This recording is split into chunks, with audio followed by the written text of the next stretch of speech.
In this video, I wanted to take a quick look at the Poco M4 Pro and see if it is still worth buying in 2022. First, this sub-$200 phone is quite nice, and I could make an argument that it looks a little bit different compared to other budget devices, mainly because of this Poco-style backplate. I found the M4 Pro to sit comfortably in the hand, and I love the frosted finish on the back that does not collect fingerprints or smudges. However, the phone is made out of plastic, which reminds us of its budget nature. On the other hand, the build quality is very good, and IP53 rating adds a layer of protection against accidental splashes of water.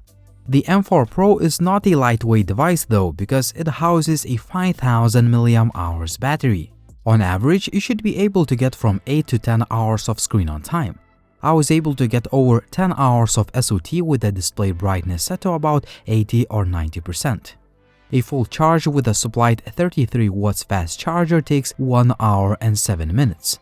The 6.6-inch 90Hz display is of an LCD variety, and I found it to be pretty good overall. I like the sharpness and it's got a good contrast. However, 450 nits of brightness may not always be enough for sunny weather. Also, there are quite a few phones with a 120Hz refresh rate even in this price segment.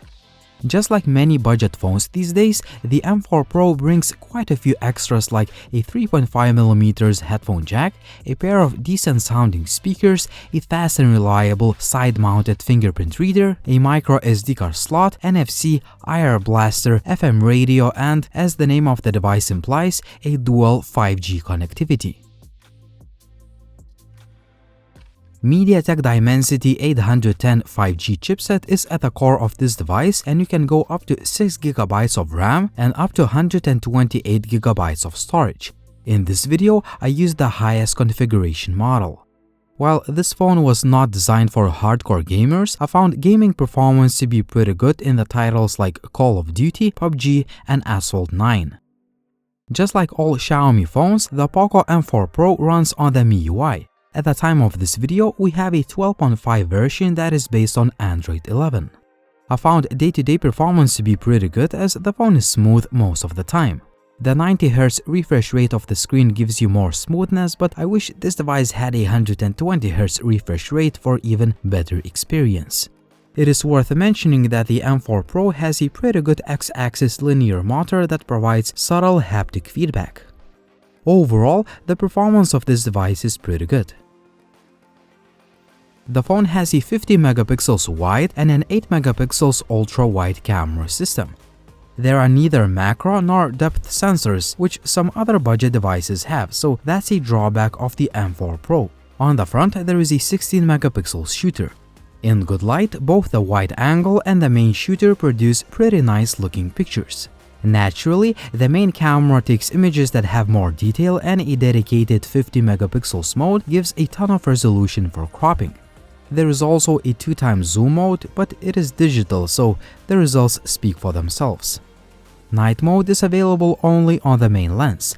Low light shots look pretty good, yet not the best I've seen even in this price segment. A 16 megapixels selfie shooter produces nice looking photos. However, beauty mode turns off automatically in selfie portrait mode for some reason, which makes me look old and grumpy. Selfies at night look okay, but not the best I've seen. 1080p 30fps video is nice, stable and smooth, but that is the maximum resolution available on this device. I believe that phones even in this price range should have 4K video recording. Tell me in the comment section if you agree or disagree. 1080p 60fps video is very shaky, so choose 30fps mode for the best quality. 1080p 30fps selfie video looks pretty good. Overall, the Poco M4 Pro is a good phone even in 2022, but it has a few shortcomings like an all-plastic build, and its 90Hz display is good, but it could be brighter, and there are quite a few budget phones that have 120Hz screens these days. In addition to this, I think that devices even in this price segment should have 4K video recording. On a positive note, the M4 Pro has a lot to offer for the price. The build quality is good, the display is nice despite the previously mentioned shortcomings, the overall performance is good, the battery life is near excellent, and the device has quite a few extra features that I mentioned in the first part of the video. Having said all of this, the M4 Pro is still a good option to check out even in 2022, but the competition is stiff and you may also want to check out other good budget options from Xiaomi itself. To end this video, tell me in the comment section down below if you would get the Poco M4 Pro or another phone if you had a budget of about 200 bucks. As always, it was Linus, thank you for watching and see you in the next video soon.